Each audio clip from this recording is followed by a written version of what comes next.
জুলহাসের আকাশ ছোঁয়া স্বপ্ন যেন এবার পূরণ হলো।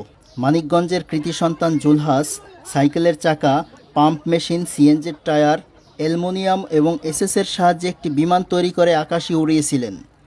তার বিমান আকাশে ওড়ার দৃশ্য রীতিমতো দেশ বিদেশে ছড়িয়ে পড়ে। আলোচিত হয়ে ওঠেন জুলহাস। জুলহাসের এই বিস্ময়কর সৃষ্টি দেখতে যমুনার চরে চলে আসেন ঢাকা এয়ারলাইন্সের ডিএফও ক্যাপ্টেন, বাংলাদেশ বিমানের অবসরপ্রাপ্ত পাইলট আবদুল্লাহ আল ফারুক ও তার টিম। এ সময় তার এই সাফল্য দেখে বিসিএল এভিয়েশনের আর-৬৬ নামের একটি হেলিকপ্টারে মা ও ছোট ভাইকে নিয়ে আকাশে উড়ে বেড়ান জুলহাস।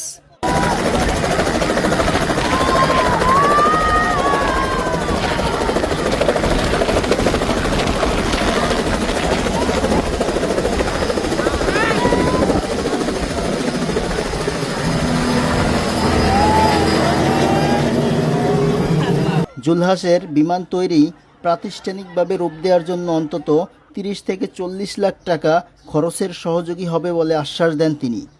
এছাড়াও বঙ্গটিম নামের একটি সফটওয়্যার প্রতিষ্ঠান ৫০,০০০ টাকার একটি চেকও তুলে দেন জুলহাসের হাতে।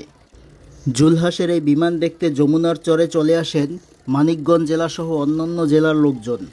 যমুনার চর হয়ে ওঠে এক মিলন মেলা। দর্শক, এরকম নিত্য নতুন ভিডিও দেখতে ডিসকভার বাংলার সাথে থাকুন।